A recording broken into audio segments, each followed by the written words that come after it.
अस्सलामुअलैकुम स्टूडेंट्स। उम्मीद है आप सब के सब खैरियत से होंगे। क्लास 11 पास पेपर वीडियो सॉल्विंग सीरीज की एक और वीडियो के साथ आपके सामने हाजिर हूं। मेरा नाम अरसलान शेख है और मैं आपका मैथ्स टीचर हूं। पिछला जो पास पेपर मैंने सॉल्व किया था वो 2025 का एमसीक्यूज था। चलिए आइए आज हम 2025 का सीआरक्यू सॉल्व करते हैं। आपको ऑलरेडी पता है कि फॉर्मूला शीट हमारे पास होती है, तो हम इसको डेफिनेटली यूज करेंगे। चलें जी, पहला पहला क्वेश्चन आपके पास कह रहा है कि जनाबे आली मुकाम factorise the expression m square plus 4im by using completing square method. यानी सादा अल्फाज में ये कह रहा है इसका स्क्वायर करो, फिर फॉर्मूले में 2 होता है, ए की वैल्यू कंपेयर कर रहा हूं एम, ये ए की वैल्यू होती है, और 2m को अगर मैं कंपेयर करूंगा कि 2m को किससे मल्टीप्लाई करूं कि 4im आ जाएगा, तो 2i आपके पास हो जाएगा। तो ये आपने ए स्क्वायर बनाया, 2ab बनाया, ऑफ कोर्स जिसको मल्टीप्लाई करेंगे यही हो जाएगा। b की वैल्यू आ गई, तो इसका मतलब अब मैं b का स्क्वायर ऐड करूंगा और b का स्क्वायर सब्ट्रैक्ट भी करूंगा। ओके, फर्दर अगर मैं इसको सिंप्लीफाई करूंगा तो ये मेरे पास हो जाएगा m माइनस बल्कि प्लस 2m होल स्क्वायर, और जनाब ये आपके पास हो जाएगा 4 - 4 आयोटा स्क्वायर। अच्छा जी, नेक्स्ट मैंने इसको ऐसे ही रखा, और आयोटा स्क्वायर बराबर होता है -1 के, तो ये हो जाएगा आपके पास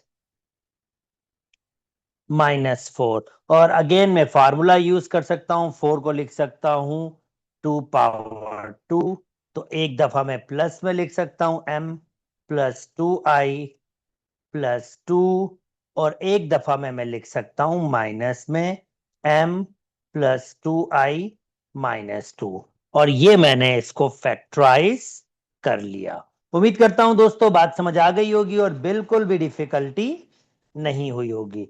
अगेन एक इजी पीजी सा क्वेश्चन आपके पास आ गया है, कहता है इसमें से मुझे एक्स मैट्रिक्स निकाल के दिखाओ। ये एक्स मैट्रिक्स है। ओके फाइन, इस मैट्रिक्स को यहां लेके आते हैं।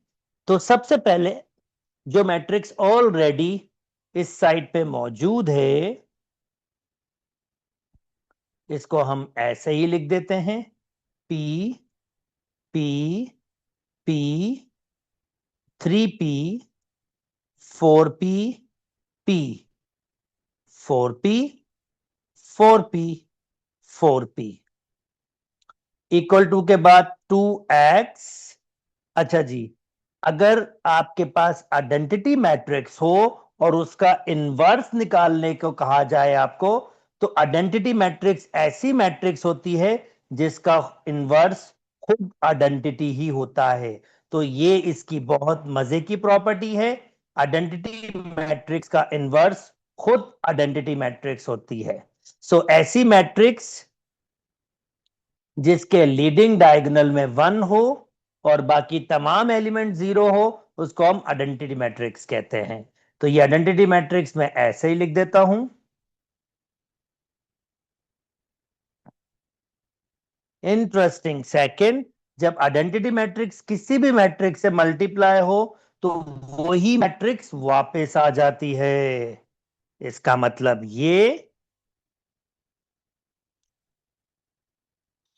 P P P 3P 4P P 4P 4P and 4P is equal to 2x plus, यही मैट्रिक्स वापस आ जाएगी P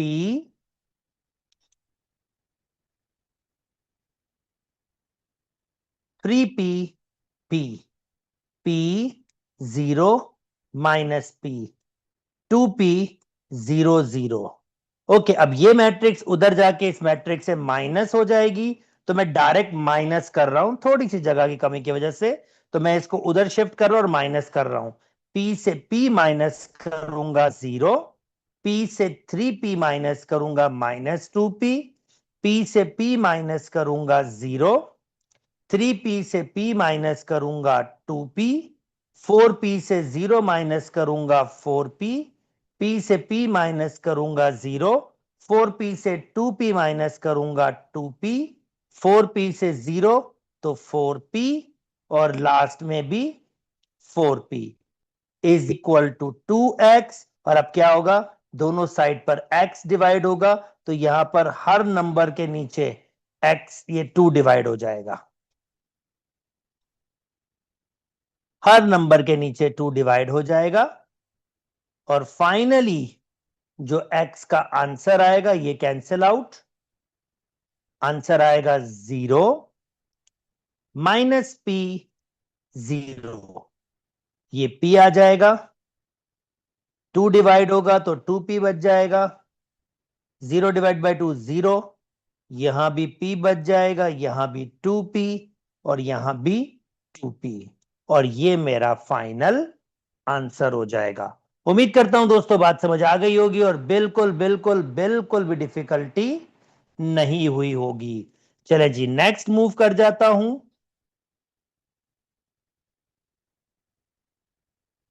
हेंस फाइंड x12। अब ये x मैट्रिक्स था, थोड़ा सा मुझे अब ये मैट्रिक्स वापस चाहिए होगा, तो अगर ये मुझे वापस चाहिए तो मैं इसको, अच्छा जी, अब इसमें मुझसे ये क्या कह रहा है, इसमें मुझसे कह रहा है जो आपने मैट्रिक्स निकाल ली है उसमें, जो आपने मैट्रिक्स निकाल ली है उसमें मुझे x12 को फैक्टर फाइंड करना है। तो ये x12 को फैक्टर का मतलब क्या होगा कि इसका फार्मूला छोटा सा आपके पास होता है, ये फार्मूला आपके पास है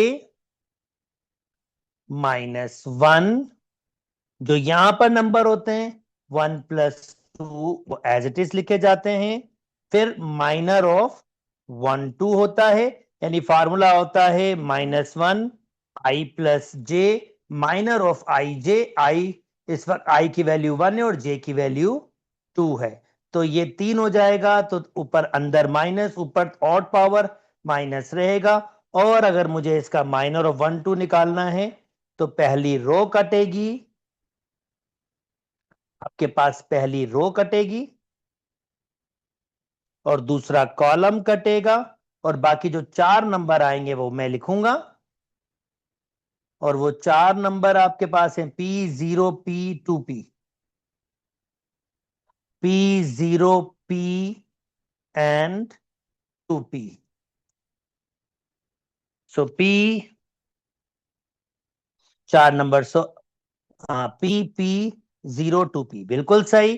फर्दर सिंप्लीफाई करते हैं माइनस, अब ये डिटर्मिनेंट कैसे सिंप्लीफाई होता है, फर्स्ट लास्ट से मल्टीप्लाई होता है, P × 2P P स्क्वायर, और P0 से तो ये हो जाएगा 0, और फाइनल आंसर आ जाएगा 2P स्क्वायर। तो जनाब ये हमने निकाल लिया इसका कोफैक्टर 1 2। उम्मीद करता हूं दोस्तों आपको बात समझ आ गई होगी और बिल्कुल बिल्कुल बिल्कुल भी डिफिकल्टी नहीं हुई होगी। चलें जी, नेक्स्ट मूव करते हैं आपके पास नेक्स्ट क्वेश्चन। हाँ, इंटरेस्टिंग, ये जरा मजे का क्वेश्चन लग रहा है। कहता है, अब इससे पहले तो मैं आपको एक सिनेरियो, ये सिनेरियो भी समझा देता हूं। कहता है the ratio of n geometric means to the third geometric means is giving by this one. पहले तो ज्योमेट्रिक मीन्स दो नंबर्स के दरमियान होता है, जैसे कि ए, फिर geometric mean 1, geometric mean 2, geometric mean 3, geometric mean 4, फिर आपके पास यहां पर कोई nth ज्योमेट्रिक मीन होगा और उसके बाद बी होगा।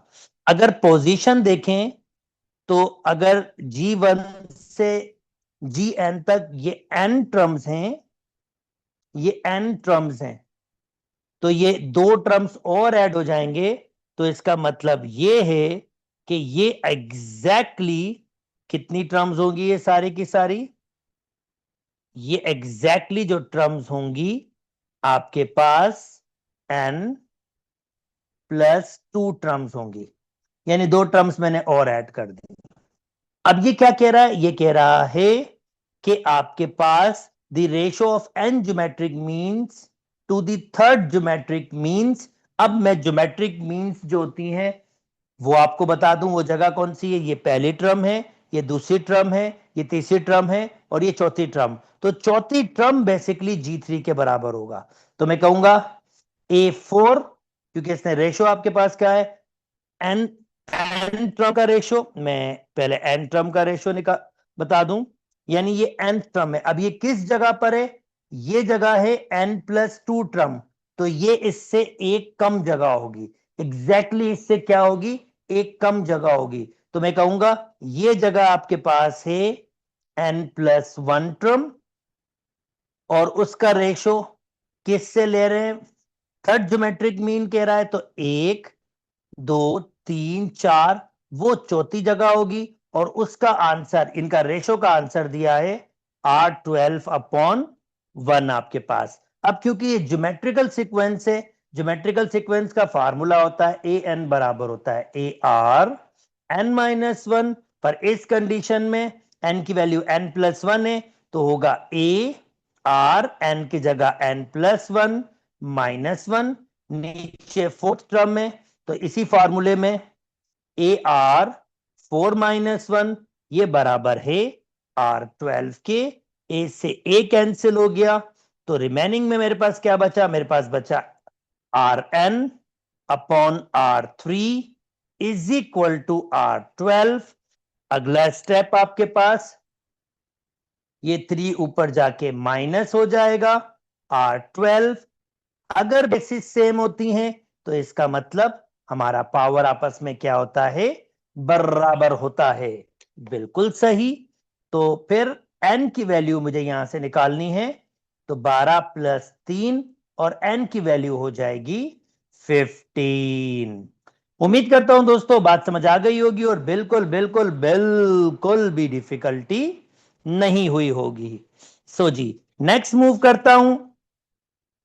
जनाब सेकंड वाला कहता है कन्वर्ट करें 0.067 को इक्विवेलेंट फ्रैक्शन में या एक फ्रैक्शन में कन्वर्ट करें by using geometrical infinite geometrical series. तो इसने मुझे बाउंड भी कर दिया है कि भैया आपको सिर्फ एक ही तरीका दिया है कि आपको इस तरीके से सॉल्व करना है, और इसने नोट मुझे ये भी दिया है। तो जनाब 0.0677777 चलता जाएगा, जिसको लिखा जा सकता है 0.06 प्लस 0.207 प्लस 0.307 प्लस 0.407, और फिर ये इनफाइनाइट तक चलता जाएगा।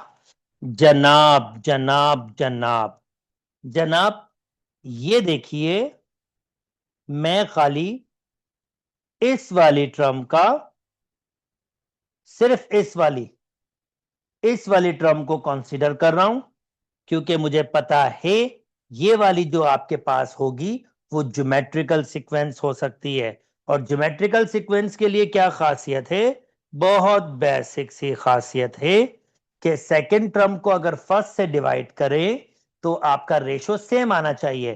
तो 0.06 को मैंने वैसे ही रखा। अब मैं यहां पर वर्कआउट आपको करके दिखा रहा हूं।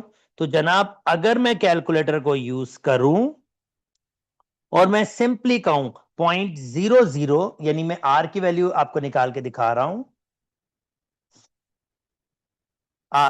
0.0007 को अगर डिवाइड करूं 0.007 से, 307 डिवाइडेड बाय 0.207, तो मेरे पास जो इसका आंसर आ रहा है वो आ रहा है 0.1।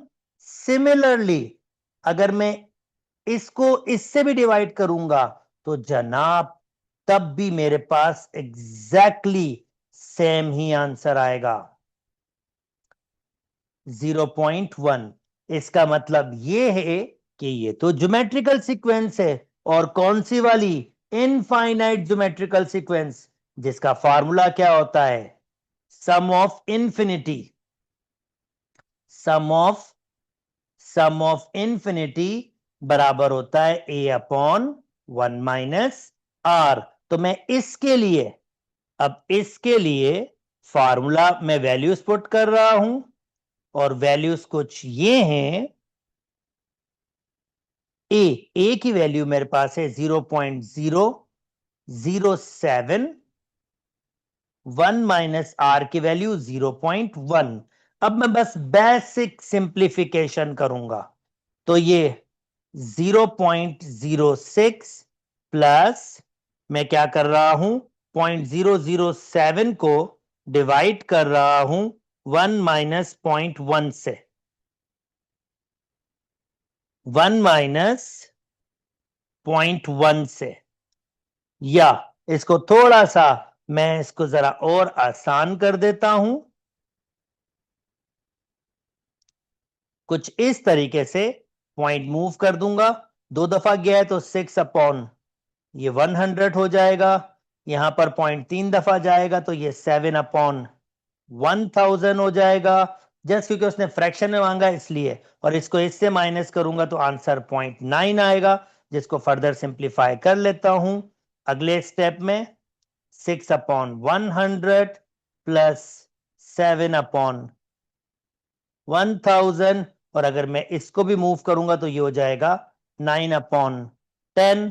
तो एक 10 से ये 10 कैंसिल हो गया, ये रिवर्स हो जाएगा, तो ये हो जाएगा 6 अपॉन 100 प्लस 7 अपॉन 100 मल्टीप्लाई, ये अब 9/1 उल्टा होके 1/9 हो जाएगा।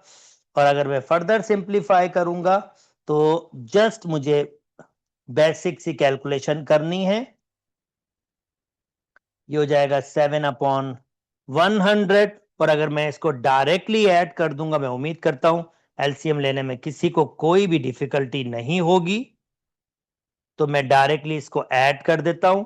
6 divided by 100 plus 7 divided by ये 9, सॉरी ये 9 हो जाएगा, 9 मल्टीप्लाई बाय 100 होगा 900। तो जनाब इसको सिंप्लीफाई करता हूं तो मेरा आंसर आता है 61/900।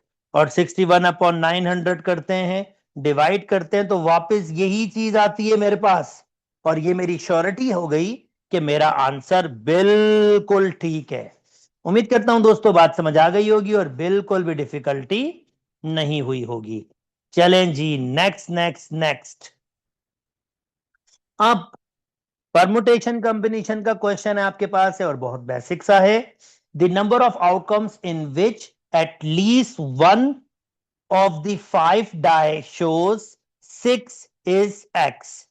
Find x if 5 dice are roll once. अगर 5 डायों को एक साथ फेंका जाता है, यानी 5 डाइस को फेंका जाता है एक साथ, तो यार अगर 5 डाय को एक साथ फेंका जा सकता है तो पॉसिबल आउटकम्स कैसे हो सकते हैं? हो सकता है पहला डाय 1 शो करे, दूसरा 2, 3, 4, 5, ऐसे हो सकता है 1, 3, 4, 5, 6, हो सकता है 2, 1, 3, 4, 5, ऐसे बहुत सारे आपके पास पॉसिबल वेज बन सकते हैं। पर हमें तो कोई एक आइडिया चाहिए होगा ना कि पॉसिबल वेज कितने बनते हैं। तो देखें आइडिया कैसे शो कर रहा हूं मैं, कि भाई कितने मेरे पास ऐसे पॉसिबल कॉम्बिनेशंस बन सकती हैं, ऐसे पॉसिबल नंबर्स बन सकते हैं जब 5 डाय रोल करेंगी आपके पास, और 1 से लेकर 6 तक कोई भी नंबर उसमें से आ सकता है। तो देखें टेक्निक, देखें मैं क्या कर रहा हूं। 1, 2, 3, 4, 5, तो अगर डाय रोल करेगी तो ये पहली जगह 6 में से किसी भी एक नंबर से हो सकती है। तो ये जगह कोई भी 6 वेज से फिल हो सकती है। अगला भी ऐसे हो सकता है क्योंकि कोई रिस्ट्रिक्शन तो है ही नहीं। दूसरे डाई में भी 6 में से कोई भी एक आ सकता है, तीसरे में भी 6 में से भी कोई भी आ सकता है, चौथे में भी 6 से कोई भी एक आ सकता है, और पांचवें भी ऐसे हो सकता है। और इन सब की मल्टीप्लीकेशन 6 पावर 5। ये वो नंबर्स हैं, ये वो टोटल नंबर्स हैं जब भी डाई 5 रोल होंगी तो इसमें से कोई भी एक आपके पास आ सकता है, 101% आ सकता है। सो अगर मैं इसको सिंप्लीफाई करूं कैलकुलेटर से तो ये मेरे पास जो नंबर दे रहा है ये है आपके पास 6 पावर 5, तो ये नंबर दे रहा है 7776।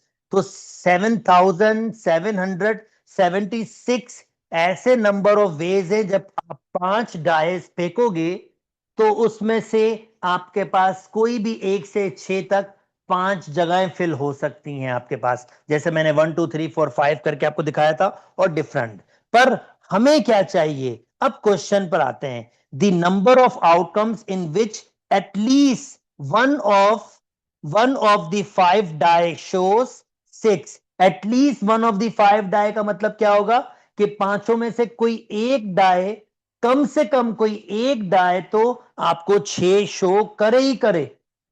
यानी हो सकता है एक करे, हो सकता है 2 डॉट कर दे, हो सकता है 3 डॉट कर दे, हो सकता है 4 डॉट कर दे, हो सकता है 5 डॉट कर दे, हो सकता है 6। आपके पास 5 के 5 फेंके जाती है तो सब में 6 आपके पास आ जाए, पर कम से कम एक आ जाए, कम से कम एक। अब ये कौन से वेज हैं जिसमें आपके पास 6 आ भी रहा है और 6 नहीं भी आ रहा? यानी इसमें ऐसे भी नंबर्स होंगे जिसमें पांचों में 6 नहीं आया होगा, जैसे कि 1 2 3 4 5, इसमें 6 नहीं आया आपके पास। तो ऐसे बहुत सारे होंगे, और उसमें ऐसे भी होंगे जिसमें 1 6 2 3 4 ऐसे आपके पास आए होंगे, यानी 1 6 2 3 4, ये 5 फेल हो गए। इसमें आपके पास, सॉरी, ये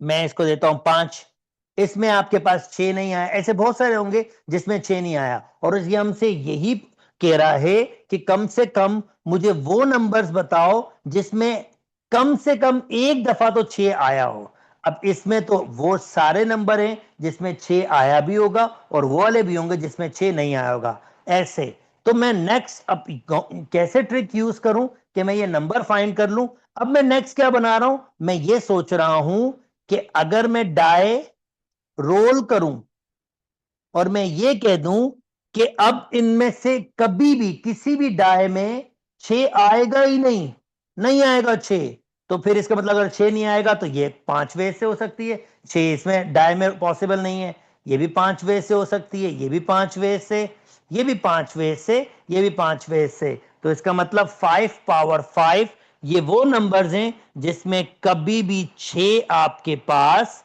नहीं आएगा, कभी भी नहीं आएगा। और ये नंबर हैं आपके पास ये। तो अगर इन नंबर्स में से ये नंबर माइनस कर दूं, ये वो नंबर है जिसमें 6 है ही नहीं, ये वो नंबर जिसमें 6 भी आ रहे होंगे और 6 नहीं भी आ रहे होंगे। तो अगर इसमें से ये माइनस कर दूं, जस्ट माइनस कर दूं, तो मुझे वही नंबर मिलेंगे ना जिसमें कम से कम एक दफा 6 आ रहा होगा, क्योंकि इसमें एक दफा भी 6 नहीं आ रहा, इसमें 6 आ भी रहे हैं और 6 नहीं भी आ रहे हैं। तो ऑफ कोर्स वही बचेगा ना भैया जिसमें 6 आपके पास बिल्कुल भी नहीं आ रहा। तो रिमेनिंग क्या बचेगा आपके पास, 4 6 5 4। ये वो नंबर्स होंगे जिसमें आपके पास कम से कम एक दफा 6 तो आया होगा। उम्मीद करता हूं दोस्तों आपको मेरी बात समझ आ गई होगी, और बिल्कुल बिल्कुल बिल्कुल भी डिफिकल्टी नहीं हुई होगी। Okay, next.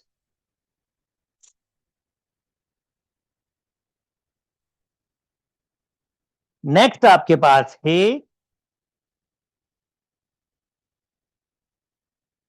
हमें भाई ये छोटा सा एक फार्मूला प्रूव करना है। पीछे फार्मूला दिया होगा NCR, यानी n कॉम्बिनेशन R बराबर होता है n factorial, n minus R factorial, R factorial. ये फार्मूला होता है, और मुझे प्रूफ करना है दोनों के दोनों बराबर होते हैं। Easy PG, easy PG. तो मैंने कहा लेफ्ट हैंड साइड भाई NCR इसके बराबर है,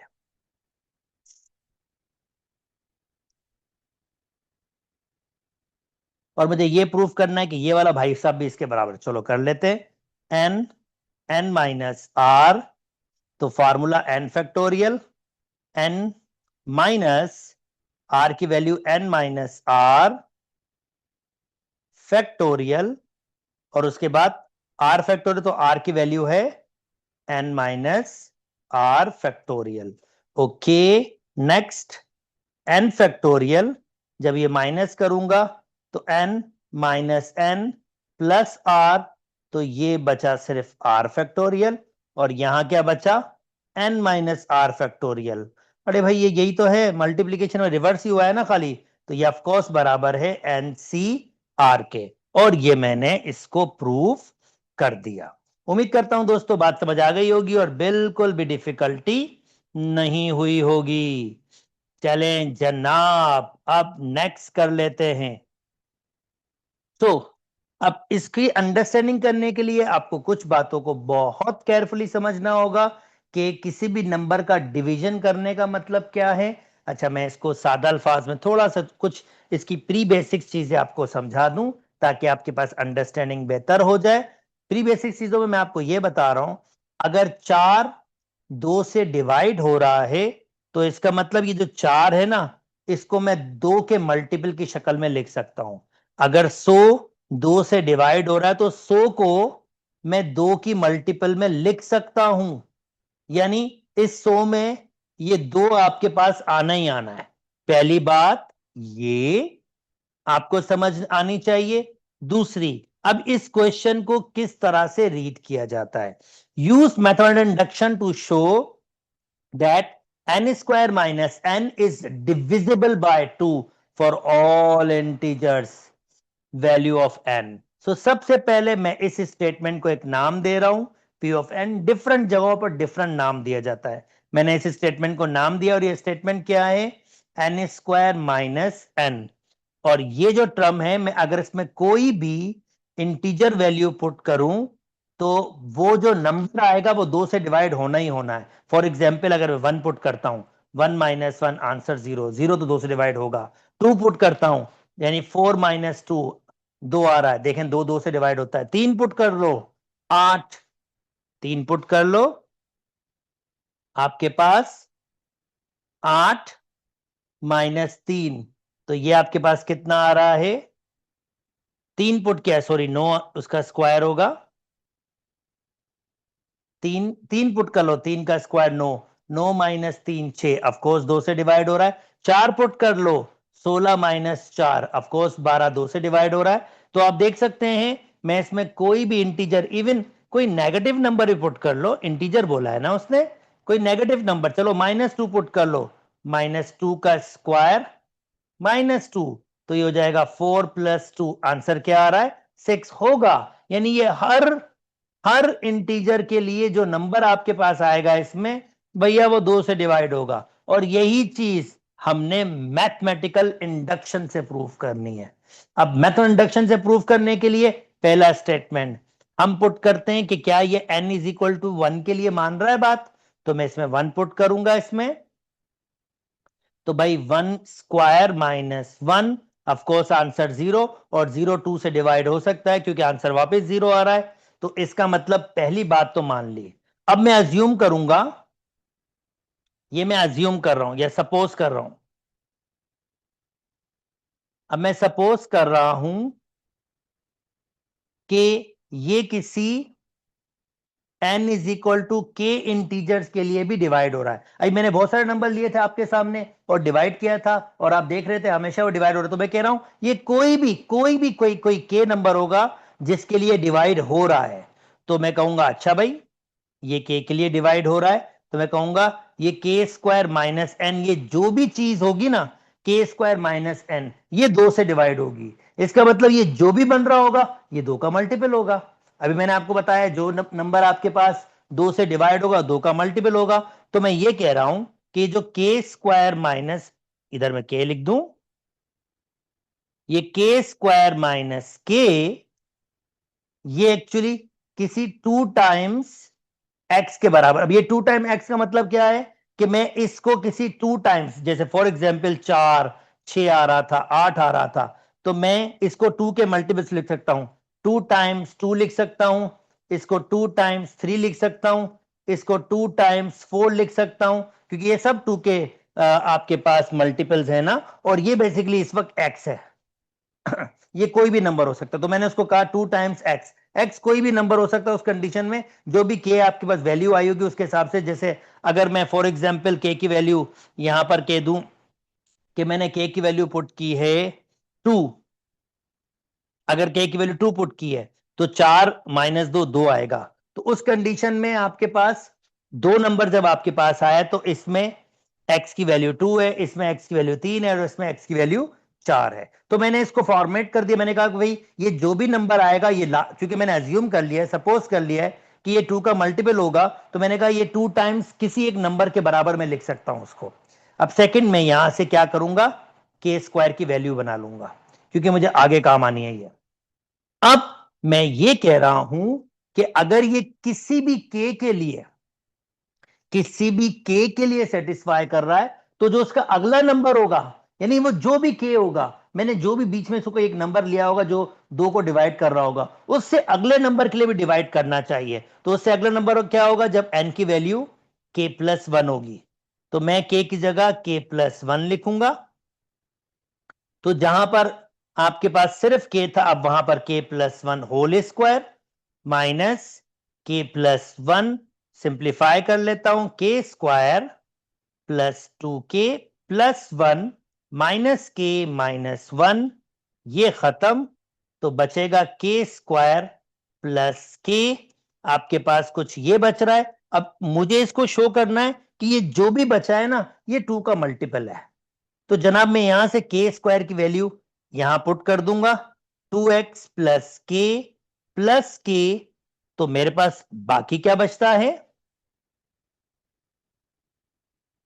2x प्लस 2k, 2 कॉमन ले लो, x प्लस के, और मैंने शो कर दिया कि देखो मैंने इसको 2 के मल्टीपल पे लिख दिया। ये कोई भी नंबर होगा जो मल्टीप्लाई कर रहा होगा, पर शो ये हो गया कि ये जो भी चीज है, ये जो भी चीज बनी थी ये 2 के मल्टीपल पे लिखी जा सकती है। ये नंबर 2 के मल्टीपल लिखा जा सकता है, और अगर ये 2 के मल्टीपल पे लिखा जा सकता है तो इसका मतलब ये 2 से डिवाइड हो रहा है। और ये मैंने इसको मैथमेटिकल इंडक्शन से प्रूव कर दिया कि आपके पास ये किसी भी इंटीजर के लिए आपके पास 2 से डिवाइड होगा। उम्मीद करता हूं दोस्तों बात समझ आ गई होगी और बिल्कुल बिल्कुल बिल्कुल भी डिफिकल्टी नहीं हुई होगी। अच्छा जी, नेक्स्ट 1 प्लस ओमेगा, यहां थोड़ी सी बात मैं बता दूं, 1 प्लस ओमेगा स्क्वायर बराबर होता है 0 के, और ओमेगा क्यूब बराबर होता है 1 के। तो जनाब अगर मैं अंदर थोड़ी सी सफाई कर दूं, क्योंकि मुझे यह प्रूफ करना है कि ये वाला भाई साहब, ये जो मेरा भाई साहब है, ये मेरा 4 ओमेगा के बराबर है। तो सबसे पहले तो मैं ऐसे लिखूंगा, 8 को लिख सकता हूं 3 पावर 2 6 और ओमेगा स्क्वायर, तो ये पूरा 8 हो गया।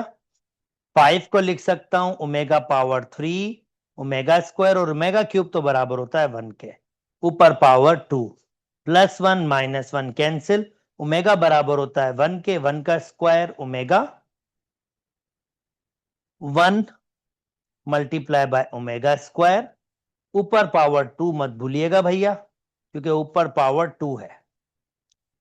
तो ये 1 का स्क्वायर 1 ओमेगा स्क्वायर, और 1 ओमेगा स्क्वायर, तो ये दोनों ओमेगा स्क्वायर हो जाएंगे, तो ये हो जाएगा 2 ओमेगा स्क्वायर, ऊपर पावर 2 है, तो ये 4 ओमेगा पावर 4 हो जाएगा। और 4 ओमेगा पावर 4 को लिख सकता हूं ओमेगा क्यूब ओमेगा, और ओमेगा क्यूब बराबर होता है आपके पास 1 के, और फाइनल आंसर 4 ओमेगा। इस तरह से मैंने प्रूफ कर दिया कि ये वाकई ही 4 ओमेगा के बराबर है। अच्छा जी, नाउ दिस इज इंटरेस्टिंग।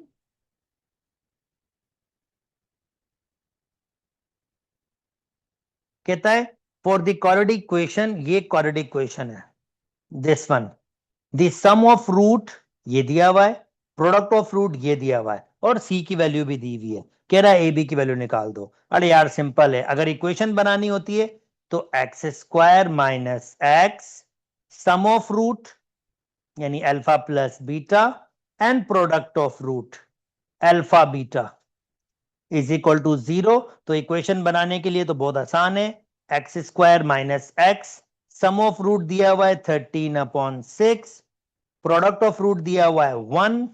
जल्दी से इसका एलसीएम ले लेता हूं, 6, ये हो जाएगा 6x², ये हो जाएगा 13x प्लस ये 6 × 1 = 6 हो जाएगा।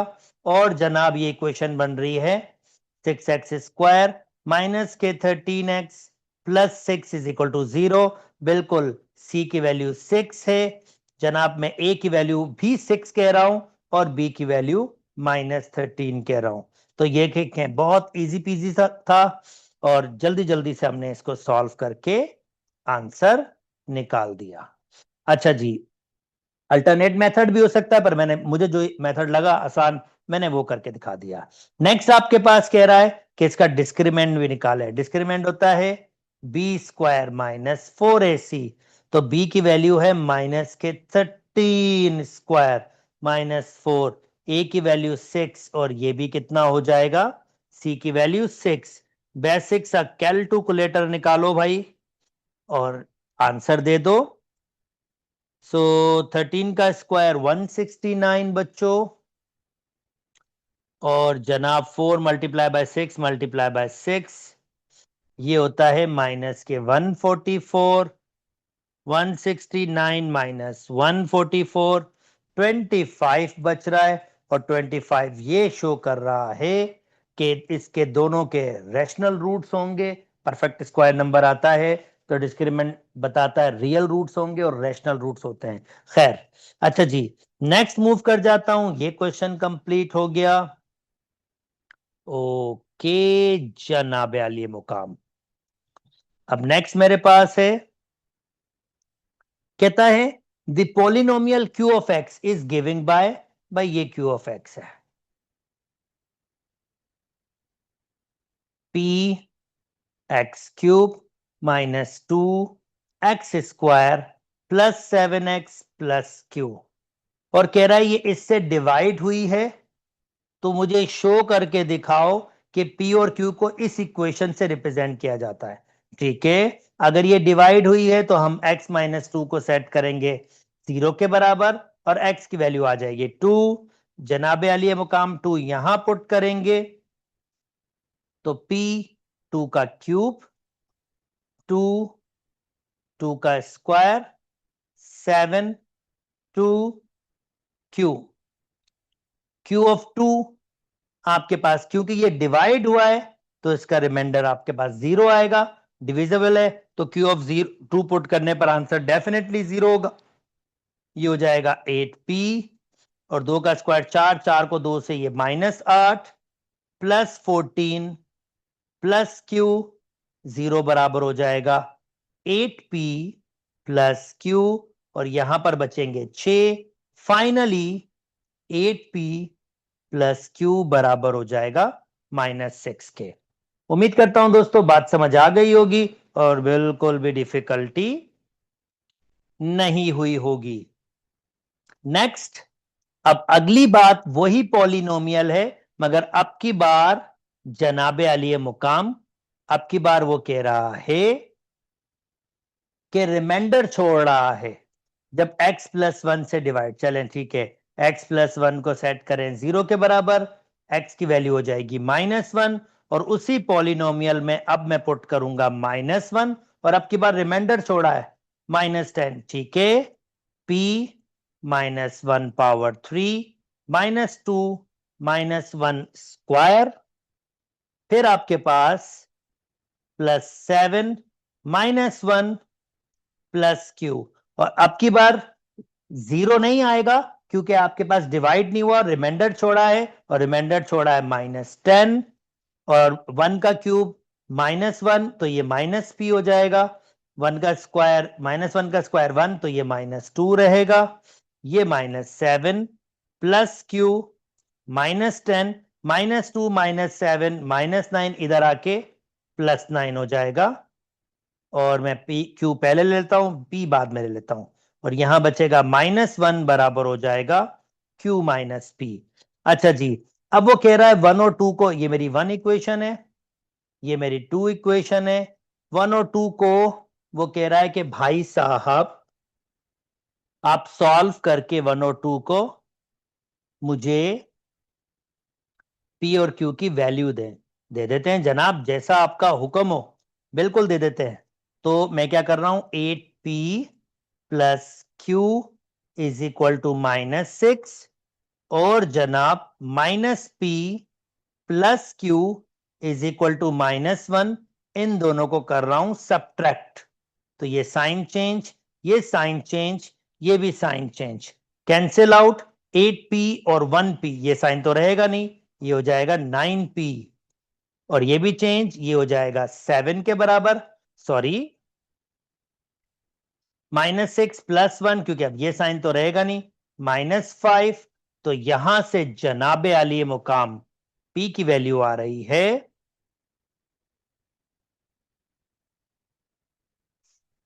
p की वैल्यू आ रही है -5/9। और किसी भी एक इक्वेशन, छोटी इक्वेशन में अगर मैं निकालूंगा q -p is equal to -1, तो q निकालना है, p की वैल्यू अगर मैं माइनस की पुट करूंगा तो ये प्लस का 5/9 इज इक्वल टू -1। q बराबर हो जाएगा -1 माइनस 5/9, और अगर मैं एलसीएम लेके सिंप्लीफाई करूंगा, और मैं उम्मीद करता हूं सबके सब एलसीएम लेने में बिल्कुल मास्टर होंगे, -9, तो ये हो जाएगा -14/9, और ये मेरी क्यू की वैल्यू हो जाएगी। उम्मीद करता हूं दोस्तों बात समझ आ गई होगी, और बिल्कुल बिल्कुल बिल्कुल भी डिफिकल्टी नहीं हुई होगी। जनाबे आलिए मुकाम, आ चुका हूं टिग्नोमेट्री में। तो टिग्नोमेट्री को भी कर लेते हैं सॉल्व। कहता है अगर P ये हो, Q ये हो और R ये हो, तो जब तीनों को आप मल्टीप्लाई करोगे तो जो टर्म होनी चाहिए वो कांस्टेंट होनी चाहिए, मल्टीप्लिकेशन का आंसर। हाजुर साहब हाजुर कर लेते हैं। तो मुझे P को मल्टीप्लाई करना है Q से और फिर R से। P, बार बार पेपर में ये क्वेश्चन आया, गालिबन पिछले साल भी ये आया था। अच्छा, ये P की वैल्यू और Q की वैल्यू हमारे पास क्या है, ये तो Q स्क्वायर है, और हमें तो Q चाहिए, और ये P Q R पॉजिटिव है, तो अगर मैं यहां रेडिकल लूंगा तो मुझे यहां भी रेडिकल लगाना पड़ेगा। तो मेरे पास Q की वैल्यू आपके पास आ रही है रेडिकल 1 प्लस 1/sin A, ये जहन में रखेंगे, क्योंकि P Q R पॉजिटिव है तो मैंने प्लस माइनस लगाया और प्लस वाली वैल्यू ली है, माइनस वाली नहीं। और R की वैल्यू आपके पास है यहां पर, क्योंकि R भी मल्टीप्लाई है, तो R की वैल्यू है 10A। अच्छा जी, फर्दर सॉल्व कर लेते हैं। cosec A -1, 1 plus 1/sin A भी cosec A के बराबर है, और ये 10A होगा। अब ये एक रेडिकल में लिखा जाएगा, तो ये हो जाएगा आपके पास cosec A -1, और मैं इसको ऐसे भी लिख सकता हूं cosec A +1, ए की बात है, प्लस है, कोई फर्क नहीं पड़ता। और ये मेरे पास हो गया 10A। A plus B, A minus B, जनाब यहां पर ये हो जाएगा cosec स्क्वायर A -1, 1 का स्क्वायर 1 ही होता है, और ये 10A। और मुझे पता है कि 1 प्लस कॉट स्क्वायर A बराबर होता है cosec स्क्वायर A। देखें, फार्मूलाज आपके पास मौजूद है, फार्मूलाज आप पीछे से यूज कर सकते हैं, तो this is not a difficult task. फार्मूले बहुत इजी पीजी हैं। तो अगर मैं यहां पर कॉट स्क्वायर A की वैल्यू बना लूं, तो वो बराबर होगा cosec स्क्वायर A -1, तो इसकी जगह लिख सकता हूं मैं कॉट स्क्वायर A रेडिकल में, और यहां पर 10A, स्क्वायर से रेडिकल कैंसिल, कॉट को लिखा जा सकता है 1/10A multiply by 10A, cancel out, और रिमेनिंग आंसर बचा 1। बिल्कुल जनाब कांस्टेंट ही बचा है। तो अगर मैंने इसकी मल्टीप्लिकेशन की तो बिल्कुल कांस्टेंट बचा है, मजे का क्वेश्चन था। चलें जी, इसको भी सॉल्व करके दिखाया आपको, इसका बी करके दिखाते हैं। फर्स्ट क्वाड्रेंट में है, ठीक है जी, फर्स्ट क्वाड्रेंट, वेरी गुड। अब फर्स्ट क्वाड्रेंट में कहता है 10 अल्फा प्लस बीटा 1 6 है, और ये सेक इसके बराबर है। फर्स्ट क्वाड्रेंट में 10 बीटा निकालें। सबसे पहले ये लिखें 10 अल्फा प्लस बीटा 1 6 के बराबर है, और फार्मूला आपके पास है 10 अल्फा प्लस 10 बीटा। बिल्कुल जी, फार्मूले पीछे दिए हुए हैं। 1 माइनस, अब मुझे याद है तो मैं डायरेक्टली यूज कर रहा हूं। 10 अल्फा 10 बीटा 1 6।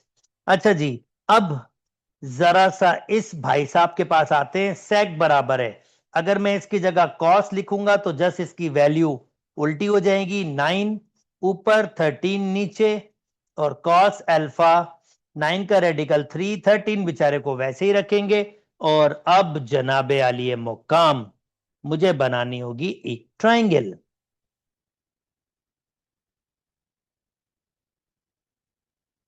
और वो होगी राइट एंगल ट्रायंगल।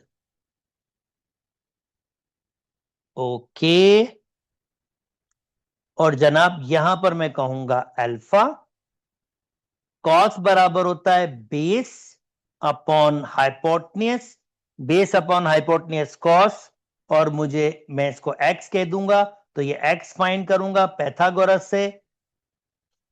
हाइपोटेन्यूस का स्क्वायर बराबर होगा बेस का स्क्वायर परपेंडिकुलर स्क्वायर, स्क्वायर से रेडिकल कैंसिल। 13 बराबर हो जाएगा 9 प्लस एक्स स्क्वायर, वहां माइनस हो जाएगा तो 4 बचेगा, और रेडिकल ले लूंगा क्योंकि ये लेंथ है तो नेगेटिव होगा नहीं। एक्स की वैल्यू 4 आ गई, 2 आ गई। ओके जनाब, एक्स मुझे मिल गया 2। तो अब मैं मेरे ख्याल में यहां वैल्यू दे सकता हूं। 10 अल्फा परपेंडिकुलर अपॉन बेस, तो ये हो जाएगा 2/3। 10 बीटा तो मुझे मालूम करना है, मुझे नहीं पता वो क्या है। डिवाइड 1 माइनस 10 अल्फा 2/3, 10 बीटा नहीं पता मुझे, इज इक्वल टू 1 6। जनाब अब सिंप्लीफाई करना होगा हमें। अब यहां पर मैं एलसीएम ले रहा हूं, ऊपर 3 एलसीएम होगा, 2 प्लस 3 10 बीटा, यहां भी एलसीएम 3 माइनस 2 10 बीटा, जिसके पास है उसको वैसे ही। ये 1 6, ये 3 दूसरा और चौथा कैंसिल आउट हो जाता है, तो रिमेनिंग क्या बचा 2 plus 3 10 beta upon 3 minus 2 10 beta is equal to 1/6। Cross multiply 6 दोनों से मल्टीप्लाई होगा 12 18 10 बीटा, और ये 1 से मल्टीप्लाई होगा तो कोई फर्क नहीं पड़ेगा इसको। ये इधर आ जाएगा, 12 इधर आ जाएगा, ये 2 उधर आ जाएगा, तो एग्जैक्टली 20 10 बीटा हो जाएगा। और 12 इधर आएगा तो 3 माइनस, तो ये माइनस के 9, और जनाब 10 बीटा आपके पास बराबर आ जाएगा। ओके माइनस तो, हाँ ठीक है, बराबर आ जाएगा -9/20, और ये आपका आंसर हो गया। उम्मीद करता हूं दोस्तों आपको बात समझ आ गई होगी, और बिल्कुल भी डिफिकल्टी नहीं हुई होगी। अच्छा, अब देखें 10 अल्फा तो फर्स्ट क्वाड्रेंट में है, मगर 10 बीटा की वैल्यू नेगेटिव आई, उसने कोई क्वाड्रेंट उसके बारे में नहीं बताया था। अगर वो कहता है अल्फा बीटा दोनों फर्स्ट क्वाड्रेंट में, तो 10 बीटा की वैल्यू पॉजिटिव आती। बहरहाल ये जस्ट आपको बताना था कि आप कंफ्यूज ना हो। थर्ड वाला कर लेते हैं आप। जनाब कहता है इन द गिविंग डायग्राम, ये मेजरमेंट आपको दी हुई है, मुझे फाइंड करना है सी से डी की लेंथ। सबसे पहले तो मैं ये निकालूंगा, तो ये टोटल 180 होता है, तो 60 में 180 में 60 निकालेंगे, ये 120 डिग्री आ गया। ओके नाउ, अब मुझे सबसे पहले फाइंड करना है C D, let me call x, और मुझे लॉ ऑफ साइन समझ आ रहा है। एक्स अपॉन साइन 120 यानी x अपॉन साइन 120। अब लॉ ऑफ साइन कब लगता है दोस्तों? लॉ ऑफ साइन तब लगता है जब मुझे अपोजिट एंगल और साइड्स गिविंग हो और कोई एक चीज फाइंड करनी हो चार में से, जैसे साइड एंगल, इन चार में से कोई एक वैल्यू मिसिंग हो, तो मैं आराम से लॉ ऑफ साइन लगा सकता हूं। x upon sine 120, 20 upon sine 34, cross multiply कर लेता हूं, x बराबर हो जाएगा, इसको ऊपर रखता हूं और इसको वैसे ही रखता हूं, जस्ट सिंप्लीफाई कर लेता हूं ताकि एक स्टेप में थ्रू कैलकुलेटर आंसर दे सकूं आपको। तो जनाब 20 को अगर मैं कैलकुलेशन करूं, 20 मल्टीप्लाई बाय साइन 120 और डिवाइडेड बाय साइन 34, तो मेरे पास अप्रोक्सीमेट जो आंसर आ रहा है वो है 30.97। उम्मीद करता हूं दोस्तों आपको बात समझ आ गई होगी और बिल्कुल बिल्कुल बिल्कुल भी डिफिकल्टी नहीं होगी। एडी, और अगर मुझे ए से डी फाइंड करना है तो ऑफ कोर्स अब मुझे लॉ ऑफ कोसाइन यूज करना पड़ेगा। कैसे आइडिया आया? सिंपल, अगर ये ए डी यानी इसको मैं जो वाई कह रहा हूं ये वाई फाइंड करना है तो लॉ ऑफ कोसाइन कब यूज होता है? जब दो साइडेड ट्राइंगल में गिविंग हो और उसका इंक्लूडिंग एंगल गिविंग हो और उसकी अपोजिट साइड फाइंड करनी हो। यानी लॉ ऑफ कोसाइन में ट्राइंगल में दो एडजेसिव साइड्स गिविंग होगी और उसका इंक्लूडिंग एंगल गिविंग होगा और उसकी अपोजिट साइड फाइंड करनी होगी। तो लॉ ऑफ कोसाइन ही आपका ऑप्शन है क्योंकि इसके अपोजिट और इसके अपोजिट एंगल गिविंग नहीं है ना, तो अब हम कुछ और कर नहीं सकते, लॉ ऑफ साइन यूज कर नहीं सकते। तो इस कंडीशन में चलें लॉ ऑफ कोसाइन यूज करते हैं। आसान तरीका बता रहा हूं, जो साइड फाइंड करनी अपोजिट वो आपके पास इक्वल टू के पहले आती है, पीछे ऑलरेडी फार्मूला दिया हुआ है आपके पास। फिर जो रिमेनिंग साइड्स बची उन दोनों का भी स्क्वायर करें इक्वल टू के बाद, ठीक है। फिर आपके पास 2, ये जो रिमेनिंग साइड होती है उनकी मल्टीप्लीकेशन होती है, और कॉस ये जो इंक्लूडिंग एंगल होता है ये लिखा जाता है। सो आसान तरीका, जो अपोजिट होता है वो इक्वल टू से पहले आता है, ठीक है, और फिर जो दो साइडें रहती है उनका स्क्वायर होता है, फिर 2ab आपके पास। और ये देखें, this is not a difficult task, बार बार मैं एक ही बात कह रहा हूं, ये फार्मूले सारे के सारे गिविंग है, ये देखें ये सारे के सारे फार्मूले गिविंग है, तो इस पे परेशान होने की तो जरूरत है ही नहीं। Law of sine, law of cosine आपके पास गिविंग है, ये एरियाज के फार्मूले गिविंग हैं। इसमें ये रहा a square b square c square minus 2bc cos alpha, एक ही फार्मूला दिया है, पर जिसको लॉजिक पता है तो बस वो जिस तरह मैंने अभी आपको एक्सप्लेन किया, आप इजीली इजीली आप इसका सॉल्व कर सकते हैं। पर शर्त सिंपल यही है कि आपके पास आपकी अंडरस्टैंडिंग फार्मूलाज की बहुत अच्छी होनी चाहिए। चले जी, अब वापस सॉल्यूशन की तरफ चलते हैं। हमारे पास नेक्स्ट, अब इसकी बस बेसिक से सिंप्लीफिकेशन है। This is not a difficult task. यहां रेडिकल आएगा, यहां सब पे रेडिकल आएगा, क्योंकि ये साइड की लेंथ है तो मैं पॉजिटिव ही ले रहा हूं। तो जनाब बस अब रेडिकल के अंदर ये पूरा एक स्टेप में सॉल्व कर सकते हैं, निकाल लें आंसर, कौन सा कोई इतना कोई मुश्किल है। तो आप रेडिकल लेंगे और बस फिर वो जस्ट साइंटिफिक कैलकुलेटर यूज करें। This is easy PG, not a difficult task, just basic calculation है। और ये कॉस 60 डिग्री।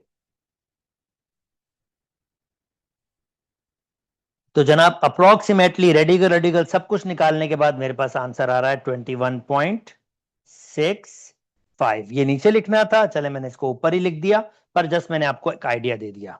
उम्मीद करता हूं दोस्तों ये वाली बात भी समझ आ गई होगी और बिल्कुल भी डिफिकल्टी नहीं हुई होगी। लास्ट क्वेश्चन, हाँ पेपर जल्दी सॉल्व हो गया। लास्ट क्वेश्चन, हाँ मैं आई डोंट नो आपके लिए आसान हुआ होगा या नहीं, पर छोटा लगा मुझे ये पेपर, बानिस्बत उसके छोटा लगा। चलें जी, अब इसको सॉल्व कर लेते हैं, इसको सॉल्व कर लेते हैं। 4 upon cosec square x minus 3 sine x, this is also easy PG question. सबसे पहले सम, अगर डिवाइड में कोसेक स्क्वायर हो यानी 1 अपॉन कोसेक स्क्वायर हो तो वो साइन स्क्वायर के बराबर होता है। ये साइन एक्स इधर ले आया और -3 इज इक्वल टू 0। अब आप लेट कर लें कि यार ये साइन एक्स जो होता है ना किसी वाई के बराबर है, तो ये 4, क्योंकि ये साइन स्क्वायर है तो ये वाई स्क्वायर हो जाएगा, ये वाई हो जाएगा, ये -3। फिर 4 को 3 से मल्टीप्लाई करेंगे तो 12 आएगा, तो यहां पर भी माइनस के 4y प्लस के 3y -3। फर्दर 4y कॉमन, तो ये y -1 प्लस 3 कॉमन, y -1 और y -1 और जनाब 4y प्लस 3। अच्छा, 0 से 360 के दरमियान निकालना है, इस बात का भी ख्याल रखना है। तो एक y की वैल्यू 1 आ रही है और दूसरे y की वैल्यू को अगर सेट करेंगे 0 के बराबर तो वो आएगा y इज इक्वल टू -3/4। अच्छा जी, अब क्योंकि मैंने इसको लेट किया हुआ है साइन के, तो अब बहुत बड़ा बेसिक सा चीज चल रही है। तो जनाब पहले इसको y की जगह sine x is equal to 1 और मुझे देखना है 0 से लेकर 2 पाई तक कहां पर कौन सा एंगल आपके पास साइन आपके पास 1 आंसर देता है। दूसरे अल्फाज में ये क्वाड्रेंट एंगल्स हैं। Of course this is very easy और हमेशा मैं सोचता हूं अगर स्टूडेंट्स को ग्राफिकल अंडरस्टैंडिंग हो तो वो बहुत ही अच्छी होती है। ग्राफ से आपके पास एक बहुत अच्छा सा आइडिया जनरेट हो जाता है। तो मैं यहां पर आपको बताना चाहूंगा साइन कुछ ऐसे बनता है और ये आपके पास 1 होता है और ये आपके पास -1, तो ये एग्जैक्टली 90 डिग्री पे होता है 1। फिर यहां पर 180 पे 0 होता है, ये जगह आपके पास होती है 270 डिग्री, यहां पर ये -1 होता है और 360 पे 0। तो अगर मैं ऐसे कहूंगा x is equal to sine inverse 1, तो ये सिर्फ एक एंगल होगा 90 डिग्री, जिसको मैं रेडियन में कन्वर्ट कर सकता हूं पाई अपॉन 180 लिख के, और जब मैं इसको सिंप्लीफाई करूंगा तो पाई बाय टू रेडियन। तो चलें, पहला तो सॉल्व कर लिया, अब दूसरे को भी सॉल्व कर लेते हैं। दूसरा वाला आपके पास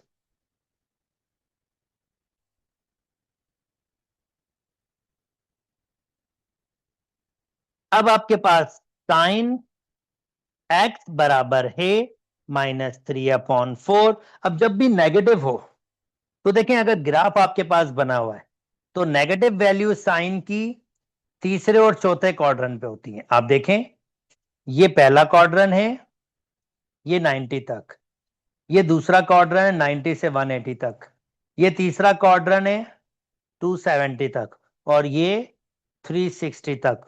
तो ये तीसरे और चौथे क्वाड्रेंट में आपके पास नेगेटिव होगा। अब अगर अब माइनस की वैल्यू को आपको करना हो तो सबसे पहले क्या करते हैं, इसकी बेस एंगल निकालते हैं। अच्छा, मैं इसको पॉजिटिव कर रहा हूं और ये मैं इसका आंसर नहीं, इसका बेस एंगल निकाल रहा हूं और इसके जरिए मैं तीसरे और चौथे क्वाड्रेंट की वैल्यूज निकालूंगा। क्या मतलब है, चलें अभी समझाते हैं आपको इसका मतलब क्या है। सो एक्स बराबर हो जाएगा साइन इनवर्स 3/4। तो मैं कह रहा हूं शिफ्ट साइन इनवर्स 3/4। तो ये मेरे पास आंसर आ रहा है पहले क्वाड्रेंट का 48.59, और ऑफ कोर्स पहले क्वाड्रेंट पे आएगा क्योंकि पॉजिटिव है, तो पहले या दूसरे क्वाड्रेंट का आंसर आता है, कैलकुलेटर आपके पहले क्वाड्रेंट का आंसर देता है, ठीक है, क्योंकि ये पॉजिटिव है आपके पास। अब मुझे पता है कि मेरा आंसर तीसरे क्वाड्रेंट में और चौथे क्वाड्रेंट में, तो देखें टेक्निक कैसे यूज करूंगा। मैं कहूंगा साइन 180 प्लस एक्स, तो ये 180 प्लस एक्स, और ये मेरे पास किस में चला जाएगा, ये मेरे पास चला जाएगा थर्ड क्वाड्रेंट में। एग्जैक्टली बराबर होता है माइनस के साइन एक्स, क्योंकि थर्ड क्वाड्रेंट में साइन नेगेटिव, और मैं अलाइड एंगल्स यूज कर रहा हूं, अलाइड एंगल्स के जरिए फाइंड कर रहा हूं। तो देखिए ट्रिक कैसे यूज की मैंने, 180 plus 48.59 is equal to minus sine 48.59, और ऑफ कोर्स वो ये माइनस के 3/2 होगा। ये वैल्यू तो पॉजिटिव है, मगर ये साइन करके मैं इस वाले ही कंडीशन में आ जाऊंगा, और ये जो एंगल आएगा ये मुझे नेगेटिव ही आंसर दे रहा होगा। तो ये एंगल आपके पास होगा 180 प्लस 48.59, जो 2 डेसिमल तक करेक्ट है। तो साइन 228.59 एग्जैक्टली माइनस के 3/4 के आंसर दे रहे होंगे, और ये मेरा आंसर आ गया, पहला आंसर, जिसको आप रेडियन में कन्वर्ट कर सकते हो। इसको π/180 से मल्टीप्लाई करेंगे तो ये रेडियन में कन्वर्ट हो जाएगा। और जनाब आखिरी वाला वही बेस एंगल से मैं निकालूंगा वापस, अब की बार फोर्थ क्वाड्रेंट में, तो कहूंगा साइन 360 माइनस एक्स, ये भी माइनस के साइन एक्स के बराबर होगा, और एक्स की वैल्यू मेरे पास ऑलरेडी है। सो 360 माइनस 48.59 बराबर होगा माइनस के साइन 48.59। तो जनाब अब 360 से माइनस कर लूंगा,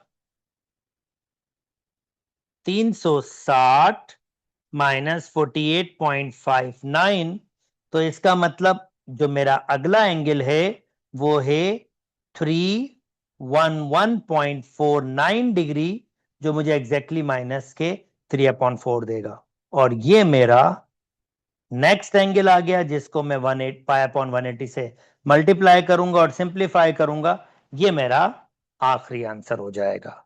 उम्मीद करता हूं दोस्तों आपको मेरी बात समझ आ रही होगी। अगर मेरी वीडियोस पसंद आ रही है तो मेरे चैनल को लाइक कीजिए, सब्सक्राइब कीजिए, और अपने दोस्तों के साथ शेयर भी कीजिए। अपना बहुत बहुत बहुत ख्याल रखिएगा। अल्लाह हाफ़िज़।